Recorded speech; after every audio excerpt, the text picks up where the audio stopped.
Nous recevons aujourd'hui Alain Hutchinson. Bonjour, bienvenue. Bonjour. Alors, vous êtes commissaire du gouvernement bruxellois chargé des relations avec les institutions européennes et internationales. On en parlera. Mais tout d'abord, je voudrais avoir votre réaction à l'actualité de ces dernières heures, c'est-à-dire le résultat des élections présidentielles françaises, en tout cas le premier tour, et notamment ce score historiquement mauvais du Parti socialiste français. Mais écoutez, d'abord, ma réaction globale, c'est une grande tristesse. Je suis un homme de gauche, je l'ai toujours été. Et voir ma gauche, si je puis dire, aussi mal en point dans un grand pays qui a quand même, qui était la patrie de Jaurès et de Mitterrand, c'est quand même désespérant, me semble-t-il. Et ça nécessite beaucoup d'introspection et beaucoup de réflexion par rapport à ça. Mais déjà, il y a 5 ans, le score était mauvais. Oui, il était déjà L'introspection n'a pas suffi pendant 5 ans. Non.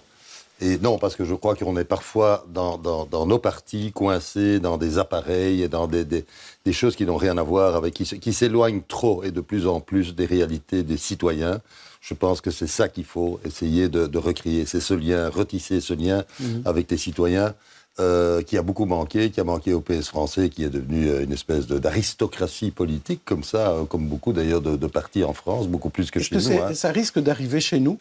Parce qu'il n'y a pas que le Parti socialiste français qui a souffert de ce genre de mésaventures. La droite française a souffert de la même mésaventure, mais d'autres partis en Europe en ont souffert. Mais enfin, chez nous, je trouve qu'on tient bien le coup. On a une proximité plus grande sans doute. Mais voilà, les choses ne sont pas faciles non plus. Pour les socialistes belges, les choses ne sont pas faciles. Les sondages ne sont pas très bons d'ailleurs à Bruxelles. Exactement. Mais enfin, bon, vous savez, les sondages, jusqu'ici, je m'en méfie. Mais en France, ils n'étaient pas mauvais. Ils n'étaient pas trop mauvais, ça, il faut bien le dire. Et alors, deuxièmement, ce qui est terrible, naturellement, c'est, vous l'avez rappelé dans votre billet d'introduction, c'est cette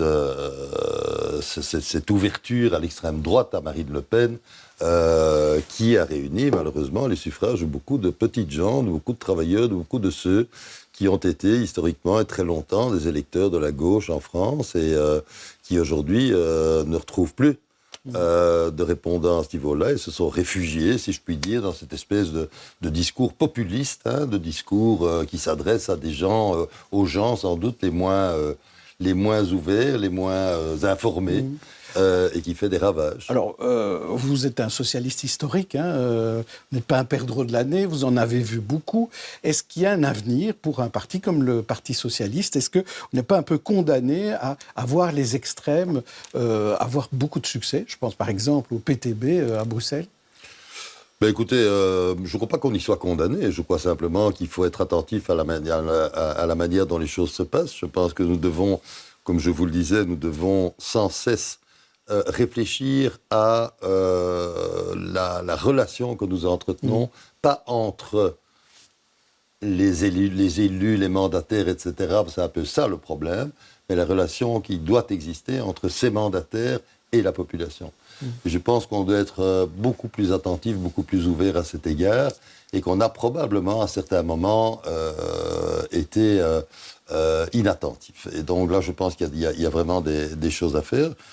Je pense que mon parti, je constate que mon parti en Belgique, le parti le PS en Belgique, souffre certes, mais se maintient quand même. Je pense que nous sommes présents et surtout, je dirais, c'est la présence, parce qu'on n'en parle jamais en France, parce que le PS n'a pas disparu avec Hidalgo en France.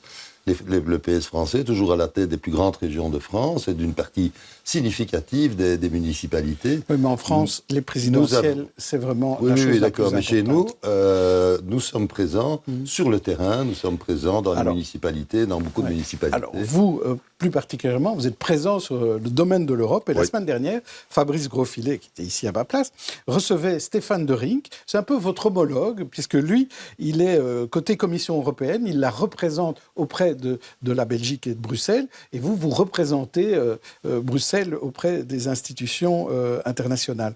Alors, il révélait la nouvelle stratégie de la Commission européenne en matière de bâtiments, diminuer de moitié le nombre de bâtiments européens et d'un quart la superficie des Bruxellois. On l'écoute.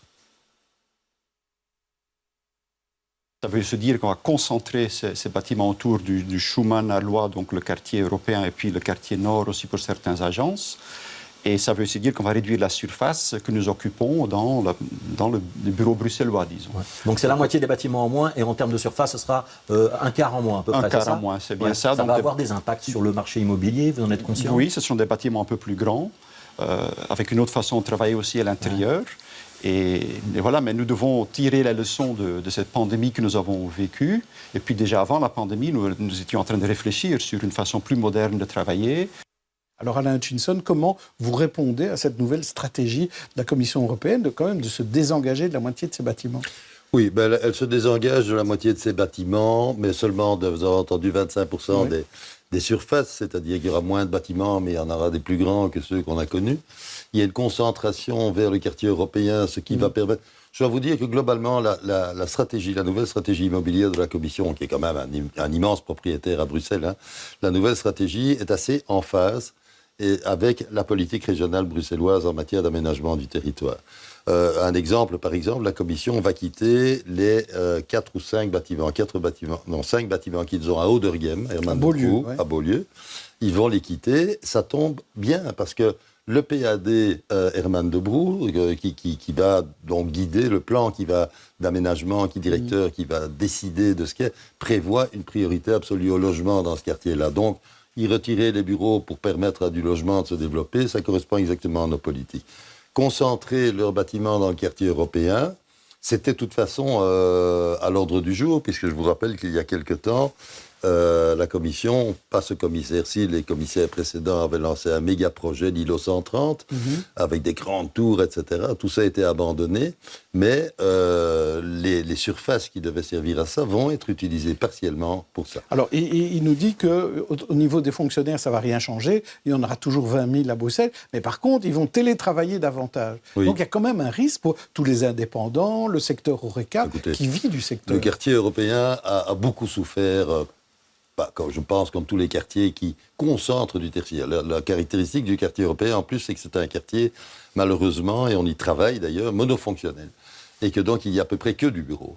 Et que donc, beaucoup d'établissements, par exemple dans l'Horeca, se sont établis là parce que il y avait plein de fonctionnaires autour et de gens qui viennent et de visiteurs et qui viennent et qui peuvent qui constituent leur clientèle. Naturellement, quand les bureaux ferment, comme ce fut le cas ces 2 dernières années, puisque je vous rappelle quand même que depuis 2 ans, on en est à 80% de télétravail dans ces institutions, c'était catastrophique, plein d'établissements ont fermé.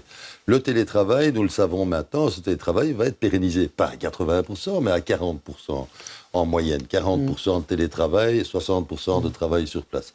C'est la nouvelle donne pas seulement dans les institutions. Comment on fait pour aider les secteurs qui peuvent être impactés? Alors, on essaie de remixifier ce quartier. Il y a un grand débat pour l'instant, qui est mené depuis maintenant 2-3 ans par le gouvernement, sur ce qu'on a appelé le PAD loi, mais qui devient maintenant une espèce de plan d'aménagement de tout le quartier européen, une réflexion sur l'avenir du quartier européen, avec pour objectif de réinsuffler, de favoriser l'implantation de logements dans ce cas, de tout niveau dans ce quartier européen. Donc ce ne sera plus un quartier mort le soir, par exemple. Ce sera plus un quartier. Il faut bien vous dire qu'aujourd'hui, dans ce quartier, il y a 2 ans, en tout cas, quand tout tournait bien pour ces établissements, ce sont des établissements qui ouvraient le midi, fermait à 16h ou 18h et fermait le week-end. Donc, ce qui rendait ce quartier mort. Les Bruxellois ne vont plus dans le quartier européen parce qu'il n'y a rien à y faire, on ne peut pas y manger, on ne peut pas. Donc, ça va changer.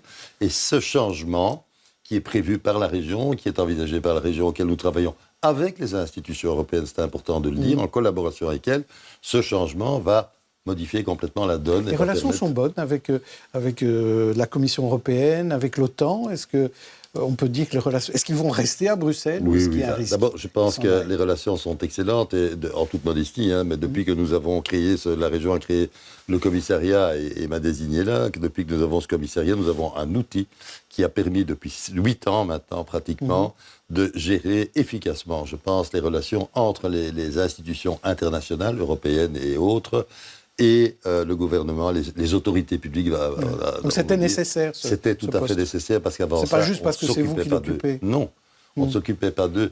Maintenant, on s'en occupe, on répond à leurs questions, on trouve des solutions à leurs problèmes de fonctionnement. Alors, justement, on se rend compte que vous êtes resté plus longtemps que prévu, vous deviez rester un mandat. Là, apparemment, vous allez en faire 2.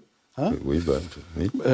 L'heure de la retraite n'avait pas sonné pour vous Si, l'heure de la retraite a sonné. Vous savez, c'est toujours prévu. Hein. J'ai bien l'intention de prendre ma retraite à un moment. Non, je terminerai ce mandat en accord avec le gouvernement d'ici à la fin de cette législature ou à peu près. Il faut trouver le temps de trouver quelqu'un pour exercer cette fonction, qui n'est plus le petit mandat qu'on croyait être au début, mais qui est devenu maintenant un véritable full-time, un véritable travail full-time qui implique à la fois un engagement et une disponibilité de tous instants, mais aussi qui implique quand même une bonne connaissance et une sensibilité aux relations internationales, ce qui n'est pas toujours le cas chez beaucoup d'entre nous. C'était un diplomate, en fait, une espèce d'ambassadeur de Bruxelles. C'est une sorte de diplomate, oui. Oui, bien sûr, c'est ça. Alors, dernière question. On a beaucoup entendu au moment de la guerre d'Ukraine et quand on parlait des risques d'attaque nucléaire que Bruxelles pouvait être une cible parce que l'OTAN s'y trouve, parce que l'Union européenne s'y trouve. Est-ce que c'est quelque chose auquel vous avez pensé aussi ? Non, je dois vous avouer, oui, j'ai entendu ça, j'ai lu ça, mais je ne pense pas, je n'ai pas été particulièrement inquiété par ça. Ce qui m'inquiète plus, c'est qu'il y ait une guerre en Europe. Moi qui suis un Européen de 72 ans et qui n'ai jamais connu la moindre guerre, voilà qu'au bout de ma vie, on se retrouve avec une guerre ici. Je suis vraiment détruit par ça. Je suis vraiment triste de ça, je suis vraiment révolté par rapport à ça. Et voilà, mais la situation est ce qu'elle est.